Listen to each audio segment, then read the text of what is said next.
Assalamualaikum warahmatullahi wabarakatuh. Pirsawan, kali ini saya berada di dalam kamar hotel Citrawat Ciputra, Surabaya, mengajak Anda untuk kembali berdiskusi, berbincang-bincang, bersanteria, bersukaria, berhati luas untuk membahas sebuah pertanyaan sering sekali saya lemparkan ke teman-teman. Sudah pahamkah kalian? Atau mungkin mereka yang mengikuti YouTube saya kadang-kadang belum didengar secara jelas, sudah membuat sebuah kesimpulan, saya tidak cocok dengan pemahaman saya tidak suka, macam-macam komentar yang diberikan. Kadang-kadang ya untuk diri saya sendiri tidak ada dampaknya apa-apa, karena toh dari waktu ke waktu YouTube saya akan meluncur terus dan saya tidak akan pernah berhenti, insya Allah, selama saya masih dikasih kesempatan, peluang oleh ilahi. Gaya hidup saya, analisis saya, oral saya, kesehatan saya, itu akan berbalik kepada yang berkomentar itu sendiri, bukan pada saya, sehingga mereka tidak akan pernah bertambah pengetahuannya. Dengan video ini saya mengajak Anda kurangi komentar-komentar Anda terhadap segala sesuatu fenomena di dalam alam ini. Apapun. Sekalipun Anda tidak suka, sekalipun Anda berbeda pendapat, terima dahulu. Sekalipun berbeda pendapat. Kenapa? Untuk belajar memahami pemikiran orang yang berbeda, bahkan untuk bisa memahami fenomena alam yang selama ini tidak menarik. Makanya pertanyaan, sudah pahamkah Anda? Sering-seringnya, paham. Padahal belum tentu. Karena seseorang untuk bisa memahami itu ada langkahnya, ada caranya.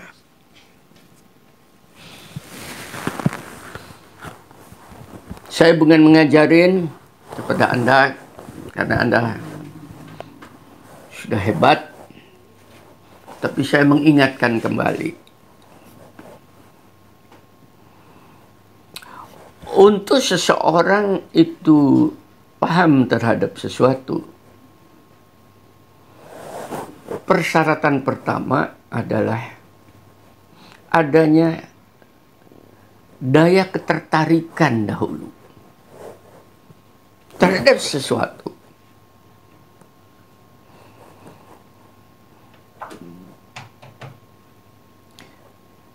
Nasihat Quran mengatakan,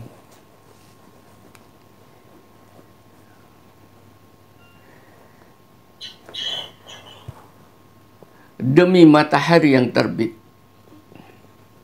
demi bintang yang memancar di malam hari, demi, dan seterusnya. Banyak itu kata-kata yang demikian. Itu pada dasarnya adalah menstimulasi Anda agar supaya punya ketertarikan terhadap segala sesuatu yang ada di sekitar Anda. Kalau demi ketertarikan itu kemudian menjadi perhatian Anda, nah disitulah Anda pasti akan mendapatkan sebuah informasi.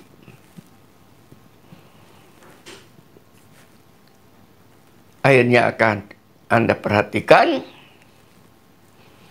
kemudian Anda akan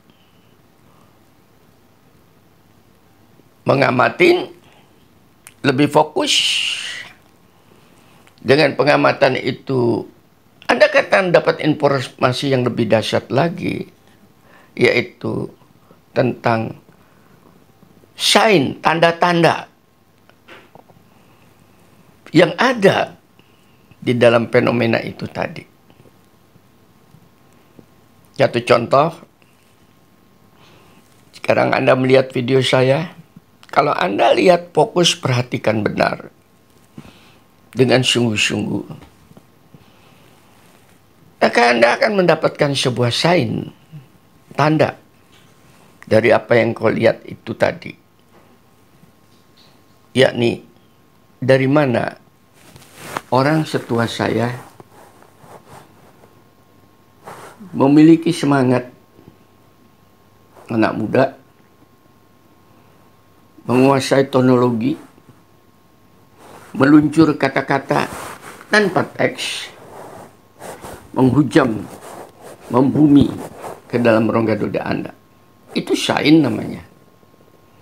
Kalau Anda sudah bisa melihat sign yang dikeluarkan lewat lancar saya sign lagi mungkin pada wajah saya.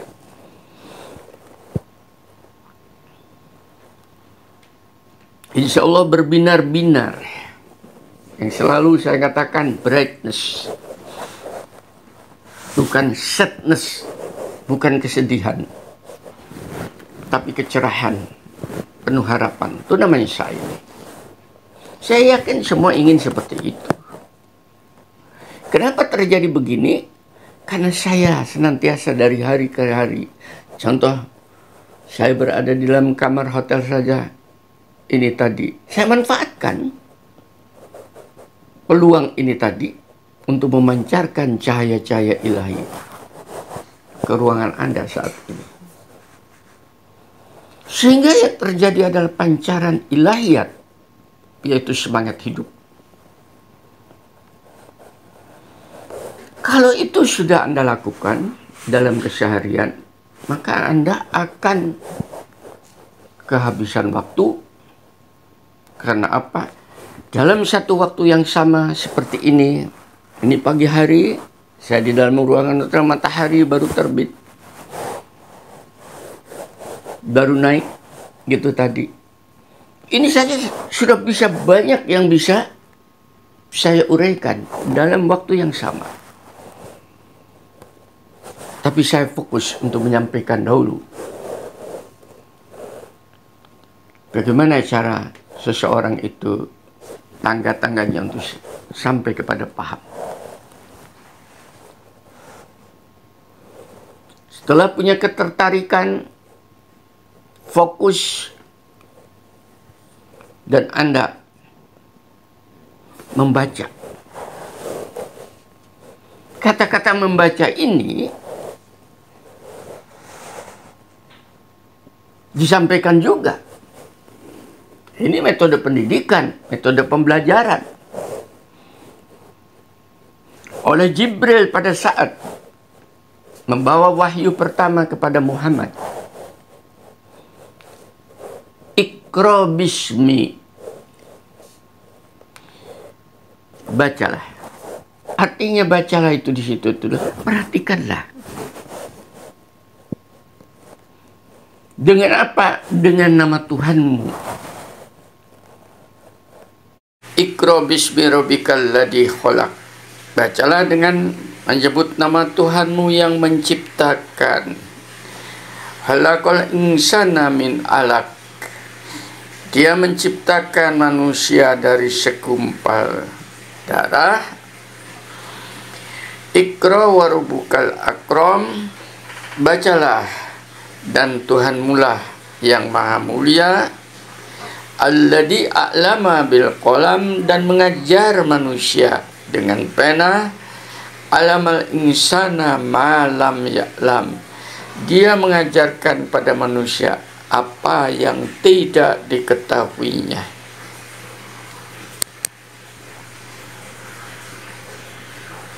Kalau kita mau memperhatikan segala sesuatu, maka kemuliaan Allah itu akan menghujam ke dalam diri Anda. Dikasih kuncinya sebetulnya, hanya Anda tidak pernah ambil itu. Disuruh memperhatikan. Membaca itu perhatikan, bukan membaca teks. Perhatikan. Perhatikanlah. Dengan nama Tuhanmu yang maha mulia, maha terpuji, maha agung, maka pada saat Anda senantiasa memperhatikan segala sesuatu, Anda akan terangkat oleh keagungannya itu. Dengan kelayakan Anda sebagai orang yang mulia itu karena terangkat oleh namanya, maka alladzi a'lama bil qalam, Allah akan mempenetrasi diri Anda, mengukir dengan ketajaman pena ilahi ke dalam rongga dada Anda itu tadi. Bukan kita, Allah yang mengukir ke dalam jiwa kita itu. Alamal insana ma lam ya'lam. Apa yang akan diajarkan? Pengetahuan yang begitu luas. Jadi pada dasarnya pengetahuan itu bukan kita yang mencari, tapi Allah yang memberi. Tapi dengan persyarat tadi. Yang pertama, punya ketertarikan, sehingga Anda akan memperhatikan, kemudian Anda fokus. Baru setelah fokus itu, Anda melihat sign-sign, tanda-tanda, gejala-gejala, atau informasi yang diberikan oleh apa yang Anda perhatikan itu. Setelah itu, karena berulang-ulangnya Anda memperhatikan sign-sign itu, maka Anda akan mendapatkan pengetahuan, dibuka otomatis oleh Allah pengetahuan itu. Satu contoh yang paling gampang. Misalnya sekarang, kalau Anda belajar ilmu klimatologi tentang iklim atau cuaca. Klimatologi di Fakultas Pertanian itu diajarkan menjadi mata kuliah wajib karena ada hubungannya dengan masalah musim. Anda memperhatikan awan berarak di langit,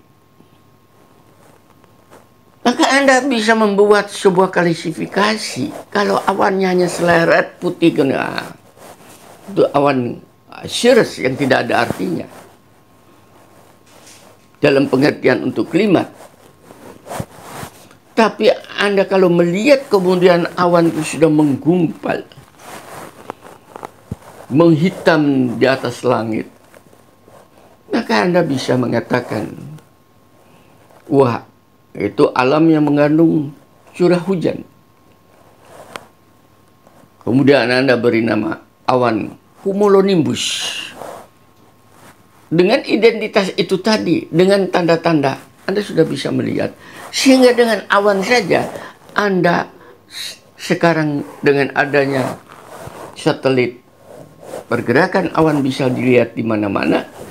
Anda sudah bisa melakukan sebuah prediksi, ramalan, di mana akan hujan dan di mana musim kemarau, musim kering dan sebagainya. Apakah bukan pengetahuan itu? Itu diberikan karena Anda suka memperhatikan, baru Anda paham. Kenapa tidak hujan-hujan musim kemarau panjang? Karena awannya tidak ada yang berarak di langit. Dan seterusnya. Mulai pahamkah Anda? Atau sulit untuk paham? Kalau Anda sudah paham seperti itu, dengan melihat tanda-tanda, maka Anda akan mendapatkan pengetahuan.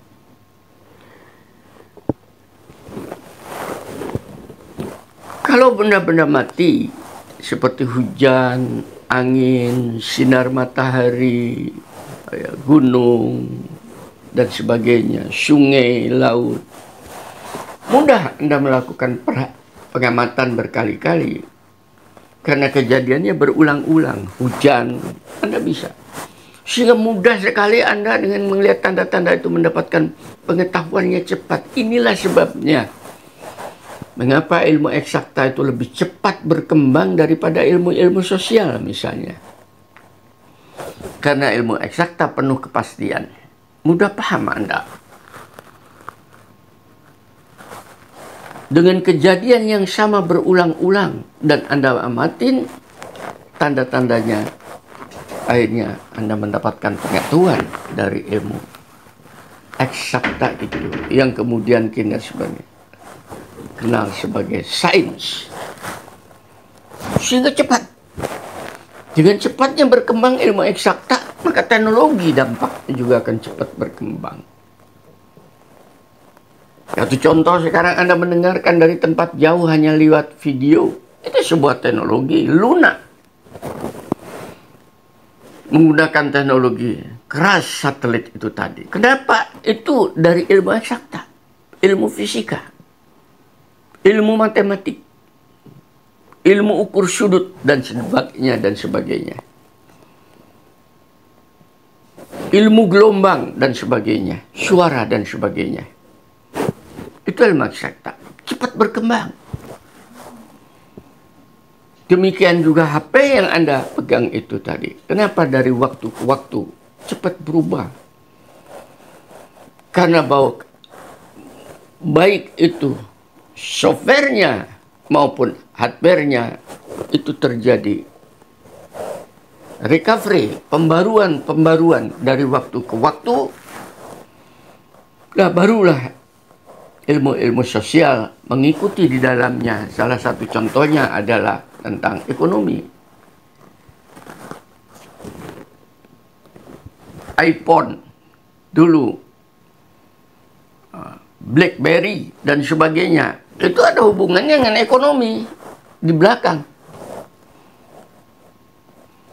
Sekarang dengan Samsung dan sebagainya.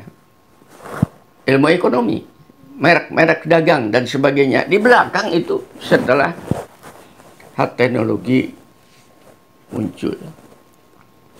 Itu pemahaman. Dan itu mudah.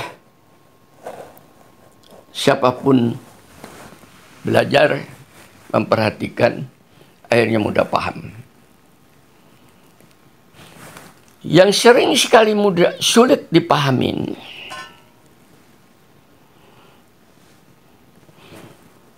adalah informasi-informasi yang sifatnya abstrak. Sehingga terjadi bias. Satu contoh. Ya ayyuhalladzina amanu. Wahai orang yang beriman. Abstrak.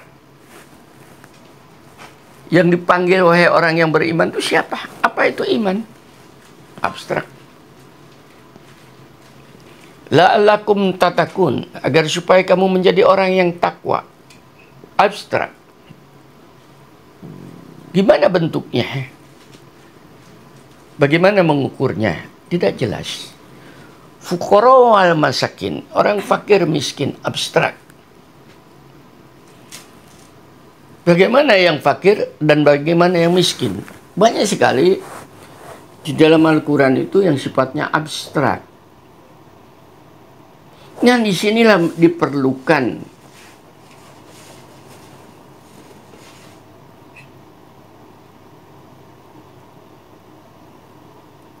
analisis lain, bukan hanya analisis intelektual, tapi diperlukan analisis spiritual. Pada saat Anda disuruh memperhatikan kaum fakir miskin, jangan diambil menjadi sebuah hukum fikih bahwa kalau kita tidak memperhatikan berdosa, tidak. Tapi diambil sebagai sebuah kurnia. Kenapa disuruh memperhatikan? Maka di situ ada tersembunyi. Karena di dalam masyarakat itu apabila yang namanya kelompok the have dan the have not itu terlalu jauh, yang kaya-kaya sekali sekarang di Republik ini, sampai ada bupati mempunyai mobil sampai 90 sampai 100 mobil-mobil mewah, itu hanya seorang bupati atau seorang gubernur. Menteri sampai punya triliunan, menteri agama yang melarikan diri belum ketemu sampai punya triliunan. Akhirnya kayak mantan gubernur Jawa Barat, duit tidak karuan, akhirnya dikejar-kejar perempuan setelah dia turun. Nah, kenapa? Karena tidak punya konsep hidup. Untuk apa itu kekayaan? Dikasih, memperhatikan. Dan di dalam surat Al-Ma'un juga disebutkan agar supaya wailul lil musallin, neraka wail bagi mereka orang yang sholat, yang sholatnya itu hanya pamer dan tidak pernah memberikan sebuah perhatian kepada kelompok-kelompok yang terpinggirkan, the have not itu tadi. Untuk apa tadi? Untuk yang bersangkutan Anda sendiri yang memperhatikan memberi itu, bukan untuk Allah, untuk Anda dan untuk sistem sosial, agar supaya tidak terjadi kepincangan yang jauh yang akan memunculkan sebuah bom waktu, yaitu namanya kriminal di dalam masyarakat.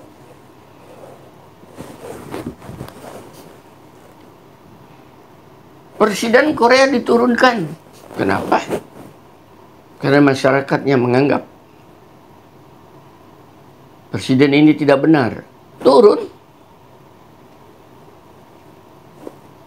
Di Indonesia Pak Harto diturunkan. Jelas itu. Sekarang Jokowi sedang dikejar-kejar. Mudah-mudahan ini menjadi sebuah perhatian bagi Mas Prabowo, bahwa Anda pun itu tidak abadi, Anda pun mempunyai keterbatasan, dan Anda dikelilingi oleh kriminalisasi yang tercipta oleh presiden sebelumnya ini, ya. Nah, itu tanda-tanda sign. Mudah-mudahan Anda paham dengan begini. Muncullah kebijakan-kebijakan yang lebih bijaksana, harapnya seperti itu. Jadi perintah-perintah yang dikatakan perintah di dalam Quran, perintah-perintah Allah memperhatikan orang miskin, orang beriman dan sebagainya, itu dalam rangka untuk diri Anda. Disuruh bayar zakat, bayar infak, bukan untuk siapa, untuk Anda sendiri. Kalau itu Anda terima dengan penuh keikhlasan, dengan penuh kesadaran, dengan penuh kepemahaman, maka akan menjadi perilaku Anda. Maka Anda lakukan betul-betul itu keluar dari pemahaman yang mendalam dan istiqomah. Itu yang dinamakan ikhlas. Mudah-mudahan dengan tausiah saya yang pendek ini tadi akan memotivasi Anda semua yang mendengarkan dan mau memperhatikan serta punya ketertarikan dari waktu ke waktu, sehingga Anda akan dihujanin pengetahuan-pengetahuan dari ilahi yang tanpa batas. Dari Bima Sakti, saya Ika Rojatun menyampaikan salam, mudah-mudahan kesejahteraan untuk Anda semua, dan mudah-mudahan kesabaran menyertai Anda. Apapun yang Anda perbuat, mudah-mudahan menjadi amal kesolehan, sehingga umur Anda akan menjadi umur yang penuh berkah. Walhamdulillahirabbil alamin. Assalamualaikum warahmatullahi wabarakatuh.